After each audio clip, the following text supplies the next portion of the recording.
Olá, tudo bem? Eu quero dizer para você que Deus tem sempre boas notícias para a sua vida.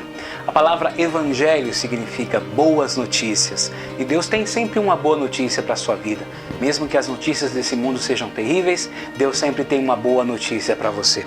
Eu quero ler para você agora uma notícia que saiu hoje na Folha de São Paulo, que diz assim, o título da notícia é "Não me deixe morrer", disse vítima de ataque em sede da torcida organizada. Vou ler uma parte dessa reportagem, diz assim: "Não me deixe morrer, tenho filhos para criar, chame um médico."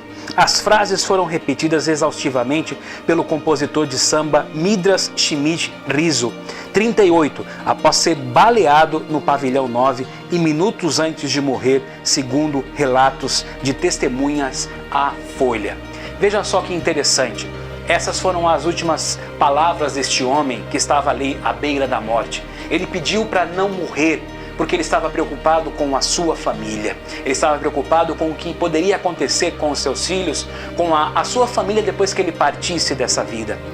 E muitas vezes a gente vê que tantas pessoas, elas se preocupam apenas com aquilo que acontece nas suas vidas no dia a dia. E elas se esquecem do que pode acontecer com elas depois que elas partirem dessa vida. Ninguém gosta de falar sobre morte, ninguém gosta de falar a respeito da morte. Nós gostamos de falar da vida, de como a vida é boa, de como a vida tem tantas coisas para nos oferecer, mas nós não gostamos de pensar na nossa morte. Qual vai ser o destino da nossa vida depois que nós partimos daqui?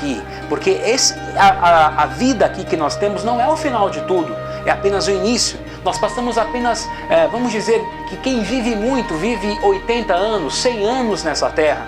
Mas a vida que vem após esse período é eterna.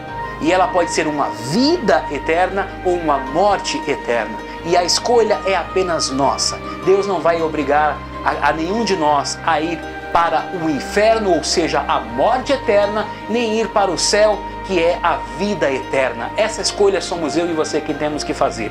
E naquele momento em que, nessa notícia que eu li aqui, aquele homem, ele estava se lembrando da sua família e da sua própria vida, talvez passou um filme ali na cabeça dele, de todos os momentos que ele tinha vivido na sua vida.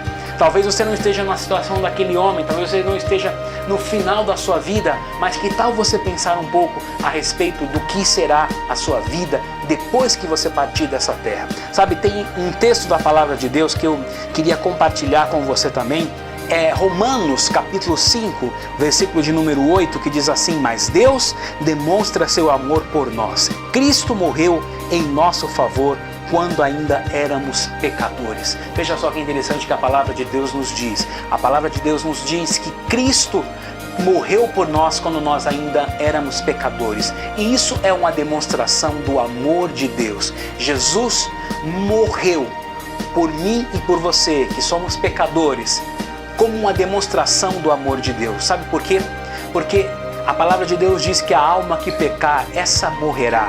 E existe uma morte eterna que vai acontecer ali no inferno, o lugar onde as pessoas estarão pela eternidade, sofrendo pela eternidade.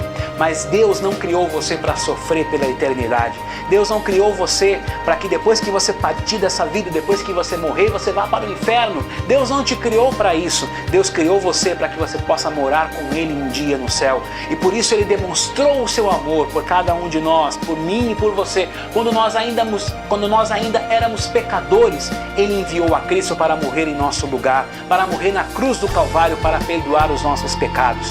E essa notícia que nós acabamos de ler para você é uma notícia muito triste, muito ruim, de um homem, e não apenas dele, mas outros que perderam a sua vida ali naquela chacina. Mas eu quero dizer algo para você. Existe uma boa notícia, e a boa notícia é que Jesus morreu na cruz do Calvário para perdoar os seus pecados, para te dar vida eterna e para que você não tenha morte eterna. A única coisa que você precisa fazer é aceitar o sacrifício de Jesus por você, e dessa maneira você poderá obter a vida eterna que Deus já preparou para você desde a fundação do mundo. Escolha a vida eterna, escolha amar e obedecer a Jesus, e com certeza você terá a vida eterna. Muito obrigado, que Deus abençoe a sua vida. Até uma outra oportunidade com mais um programa Deus Tem Boas Notícias.